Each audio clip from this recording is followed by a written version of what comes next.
오늘은 제가 좋아하는 제복 사진으로 시작해볼까 합니다. 누구게? 자, 맞춰보세요. 문학은 얼굴로, 글은 얼굴로 써야 돼. 일단 잘생겨야 돼요. 구글에다가 이분 작가 이름에 자동 완성 중에 핸섬이 자동 완성이 됩니다. 다음 힌트 봅니다. 키가 180이 넘고요. 취미가 여러 가지 있는데 첫 번째 취미 복싱입니다. 두 번째 취미는 사냥. 근데 이 사냥이 보시면 알겠지만 아프리카 가서 진짜 사파리에서 총 들고 사냥합니다. 진짜로 빵야빵야 동물, 그것도 맹수랑 이런 큰 짐승을 사냥하는 취미가 있으신 분이었다. 참고로 여자 헌팅도 취미였다. 세 번째 취미, 이거 아시겠죠? 이제 정답이 나왔지. 정답이 나왔네요. 해밍웨이 나왔죠, 그죠? 진짜 해밍웨이야. 낚시 나오면 해밍웨이죠. 이거 보니까 아시겠죠? 월척이다 하고 사진 찍은 거, 그치? 여기서 못 맞출까봐 여러분들한테 힌트를 드리면 직업은 종군기자이자 작가였고 스페인 내전 특파원 경력이 있습니다. 이게 스페인 내전 갔다 왔을 때 그때쯤 사진 갖고 왔어요. 자, 이게 늙었을 때 몸입니다. 마초로 살다 마초로 눈을 감은 상남자 해밍웨이, 오늘의 주인공 되시겠습니다. 제가 좋아하는 문학 플러스 마초를 합친 그야말로 알파메일 그 자체 얘기입니다, 여러분. 제가 노인가 바다가 해밍웨이 첫 책이었는데 수면제라고 생각했어요. 왜냐하면 읽어보신 분들 아시겠지만 할아버지가 이상해. 머리가 약간 이상한 줄 알았어. 그냥 바다에 나가가지고 고기야 하다가 책이 끝나.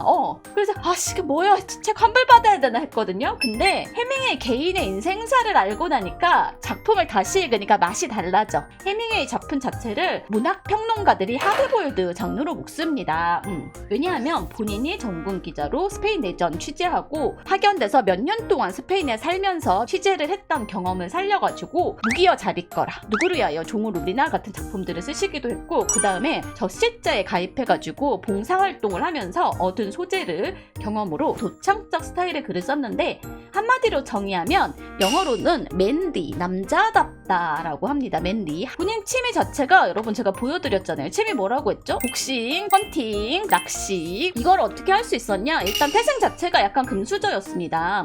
해밍의 아버지가 의사라서 의사 집안 아들로 태어났으니까 경제적으로는 유복한 편이었는데 약간 모든 거를 가질 수가 없는 게 아버지가 우울증에 시달리셔가지고 권총으로 극단적 선택을 하셨습니다. 해밍웨이가 30살 때 일이었고요.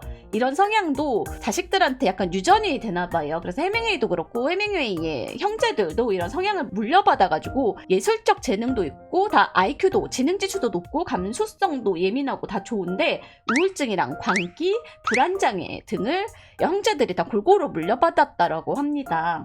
해밍웨이가 30살일 때 아까 아버지가 권총으로 극단적 선택을 하셨다고 하는데 아버지가 돌아가신 이후에 주위 사람들에게 자신을 파파라고 불러달라고 했다라고 약간 반증 강요처럼 했고, 스스로도 나이가 파파야라고 했는데 아버지의 빈 자리를 본인이 채우고 싶다라는 심리적인 기전이 작용했다라는 게 정신과 전문의들의 분석이라고 합니다. 자기 스스로가 붙인 별명입니다.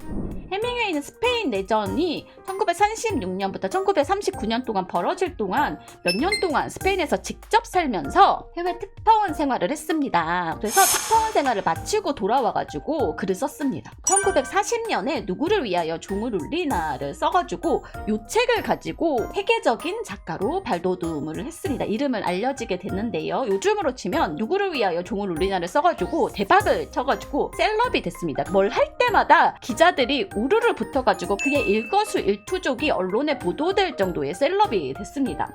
그래서 귀찮아가지고 약간 은둔 생활을 하시게 되는데요. 멕시코반에서 크루징을 하거나 낚시를 하거나 사바나에서 지프를 직접 운전을 하시면서 사냥하는, 헌팅하는 모습이 신문이나 텔레비전에 파파라치 샷으로 보도가 돼서 화제가 되곤 했습니다. 그야말로 미국인들이 꿈꾸는 남자다움의 상징 같은 모습이었기 때문입니다. 근데 이런 취미생활이 어떻게 가능했냐? 아무리 책을 많이 팔아도 이렇게 놀고 먹으면서 살 수가 없어요, 여러분. 책 팔아가지고는 안 돼요. 아무리 의사 집안 아들이라도 아버지가 유산을 어마어마하게 물려주지 않은 이상 안 되는데 어떻게 가능했냐? 부인을 잘 만나자. 부인은 헌팅을 잘했다.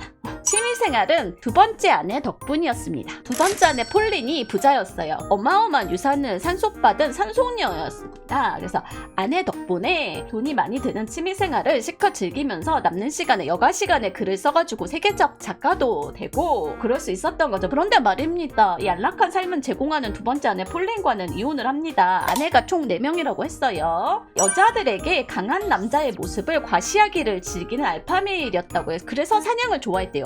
사냥을 동물을 쏘는 걸 즐겼다기보다 이런 모습을 강한 남자의 모습을 보여주는 거를 부인 앞에서 보여주는 거를 즐겼다고 합니다. 물론 아내 돈으로. 자, 해밍웨이가 생각하는 강한 남자는 지프를 타고 사냥을 하거나 총을 쏘는 모습이었다고 합니다. 그래서 4번째 아내를 데리고 아프리카 우간다로 가서 맹수를 사냥합니다. 왜냐면 4번째 아내가 좀 젊었어요. 그래가지고 멋진 모습을 좀 보여줘야 하지 않겠나 하고, 이때는 4번째 아내랑 결혼했을 때는 약간 노년기에 접어들어서 약간 할아버지였어요. 그래서 좀 어필하고 싶었나봐, 본인의 남성성을. 우간다로 가서 맹수를 사냥하는 본인의 멋진 모습을 보여주려고 했는데 언발을 다 했나봐. 재수가 없자니 사고가 연속으로 2번이 납니다. 비행기 사고를 한 번 겪기도 힘들다는데 2번이 연속으로 납니다. 첫 번째는 다행히 큰 부상 없이 무사히 목숨을 건졌는데, 2번째 사고에서는 심각한 화상, 척추 부상, 실명까지 겪으면서 미국 신문에 해밍웨이가 사망했다는 오보가 나기도 했습니다. 지인이 해밍웨이의 부고를 읽고 아프리카로 유해를 수습하러 헐레벌떡 달려왔는데 해밍웨이가 상남자라고 했죠. 사고로 간장, 신장, 비장이 파열됐는데 살았으니 한잔해를 외쳤다고 합니다. 샴페인을 권하면서. 이미 노년의 나이에 접어들었는데 지병으로 고혈압과 당뇨를 알고 있었는데도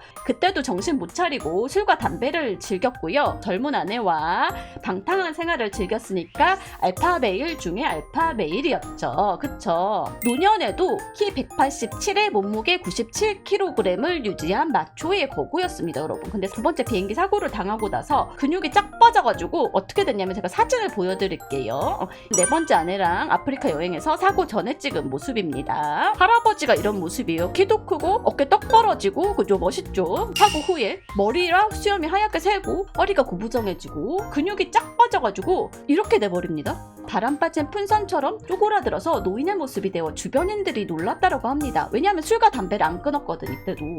여러분들이 아는 흰 수염에 스웨터 입은 해밍웨이 모습이 아마 이 시절 모습입니다. 아마도.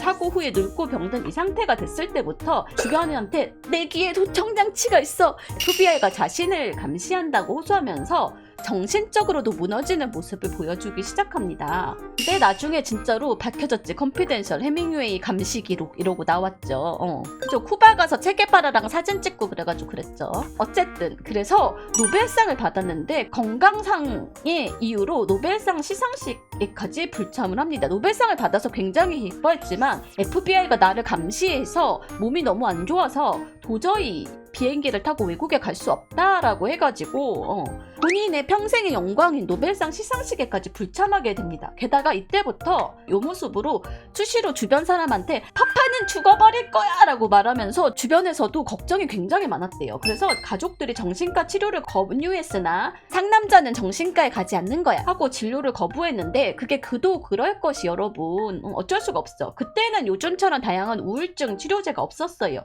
당시에 정신과에 가서 우울증 진단을 받으면 머리에다가 전구 꽂은 다음에 파시직 하고 전기로 지지는 거, 그 치료가 유일한 해답이었습니다.